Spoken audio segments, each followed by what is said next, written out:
On part en balade maintenant, si vous le voulez bien. On termine cette émission en se baladant. Une balade gourmande à travers la capitale. On va vous faire aimer Bruxelles. C'est en tout cas l'ambition d'un guide qui vient de sortir aux éditions Mardaga. Et nous avons le plaisir de recevoir une de ses auteurs. Elle va nous expliquer les secrets de la fabrication de ce guide. Mélissa Monaco, bonsoir. Bonsoir. Alors vous êtes une blogueuse et vous êtes une des co-auteurs de ce livre, Aimer Bruxelles. Alors des guides sur Bruxelles, il y en a déjà beaucoup. Est-ce que quand on vous a proposé l'idée, vous vous êtes pas dit qu'est-ce qu'on va pouvoir apporter comme valeur ajoutée ?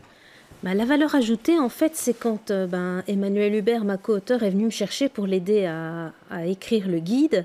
C'était que le concept, c'était vraiment un guide très subjectif avec des adresses qui ne sont pas, par exemple, comme un guide normal où on va faire une visite de la ville avec le Mannequin Peace, la Grand Place, Ouais. etc. Mais c'était vraiment des adresses sélectionnées comme si on allait les partager avec des copains. Oui, mais des bonnes adresses maintenant, il y en a partout. On en donne à la radio, dans les magazines, il y en a plein, dans les blogs aussi, puisque vous-même, vous êtes l'auteur d'un guide, vous êtes l'auteur d'un blog et en même temps l'auteur de ce guide. Est-ce qu'il n'y a pas des risques de doublons à un certain moment ?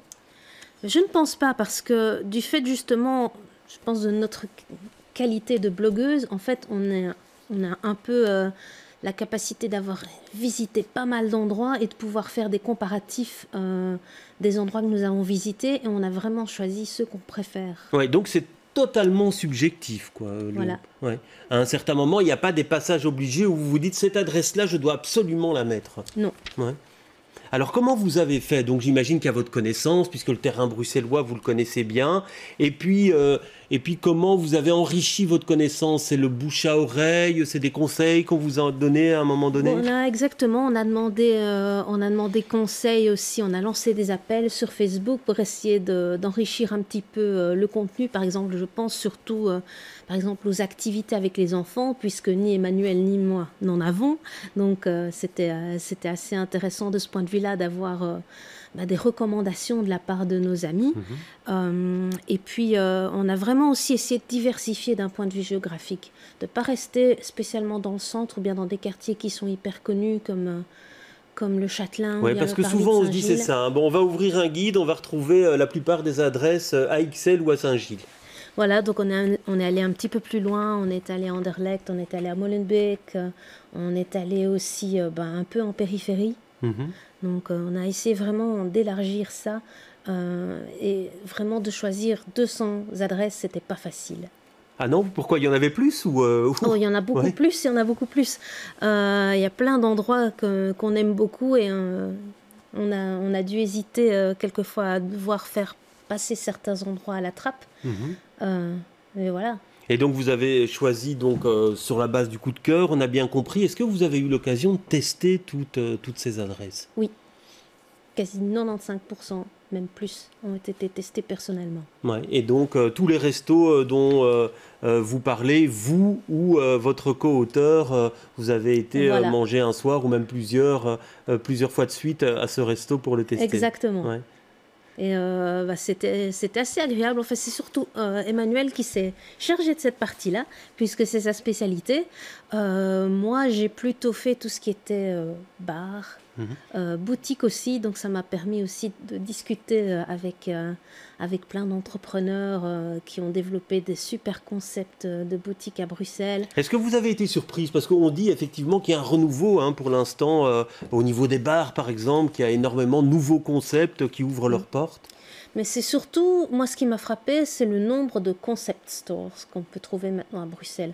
Des gens qui, par exemple, décident que ils veulent pas seulement ouvrir une boutique de fleurs, ils veulent être fleuristes, mais en même temps avoir un tea room ou bien organiser des brunchs.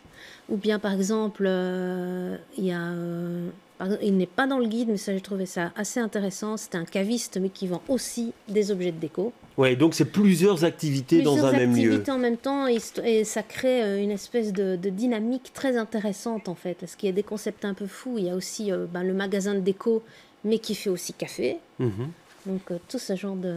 Alors ce sera ma dernière question, parce qu'on sait qu'hélas, par les temps qui courent, parfois certains de ces endroits ferment assez vite. Et donc est-ce que votre guide, vous pensez qu'il peut durer dans le temps, ou alors on est face à une première édition et qu'il peut y en avoir une autre dans un an, puisque certains endroits auront peut-être disparu? Oui, ça c'est la question. Alors on espère que il va avoir du succès et puis que du coup il y aura une deuxième édition.